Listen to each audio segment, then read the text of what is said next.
E aí, bora começar uma viagem no tempo? Para dar o pontapé inicial na nossa primeira semana, a gente vai mergulhar na gênese da matemática, descobrindo como as primeiras civilizações transformaram problemas do dia a dia numa linguagem universal que, olha, mudaria o mundo para sempre.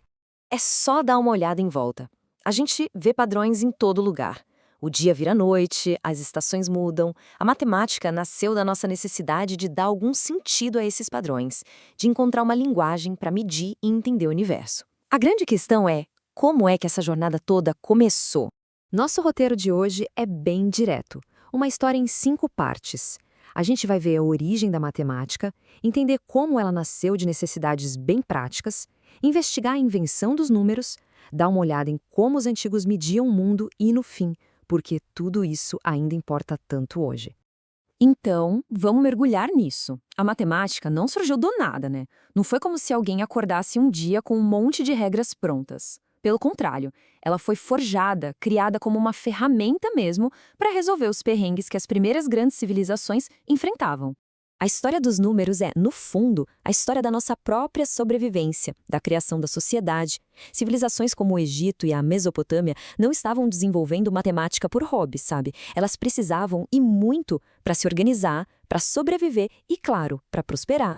Pensa no Egito Antigo. A vida ali girava totalmente em torno do rio Nilo. Todo ano, as cheias vinham e isso era ótimo para a fertilidade da terra. Mas tinha um problema. Elas apagavam todas as marcações dos terrenos. E aí? Isso criou uma necessidade urgente de medir e calcular as áreas de novo. Para a agricultura, claro, mas também para cobrar impostos, né? A burocracia do estado dos faraós já estava a todo vapor, e foi isso que acabou impulsionando a inovação na matemática. Enquanto isso, lá na Mesopotâmia, o cenário era outro. Um comércio super intenso, rotas movimentadas. Para administrar um império daquele tamanho, manter os registros dos templos e palácios, e ainda por cima aplicar códigos de leis super detalhados, era preciso um sistema numérico que desse conta do recado. A matemática era, tipo, a engrenagem que fazia a economia e a lei girarem. Então, com problemas parecidos de administração, de medição, como é que esses dois povos resolveram o desafio de registrar as coisas?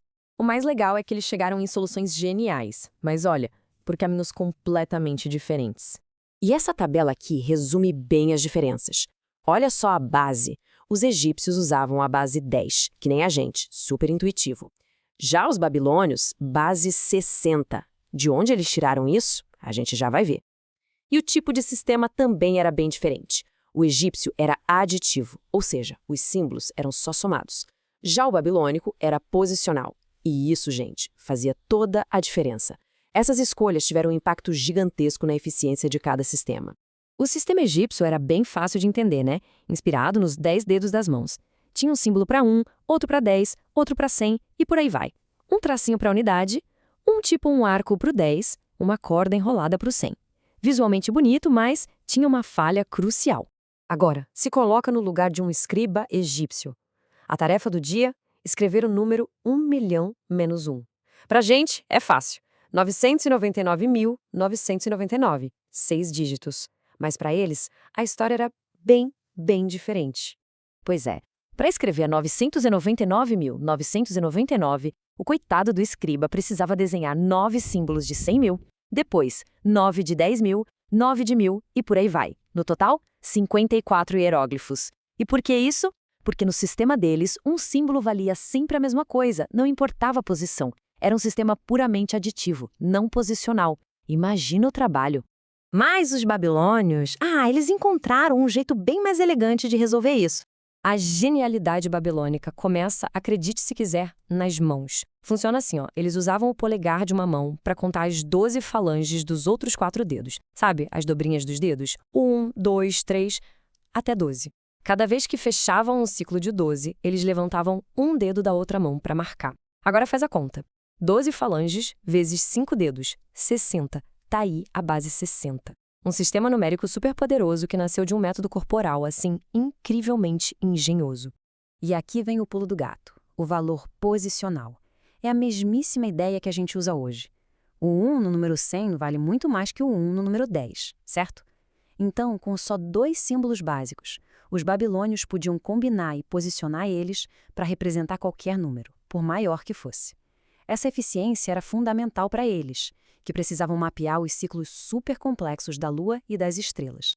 Ok, com os números mais ou menos resolvidos, o próximo desafio era o espaço físico.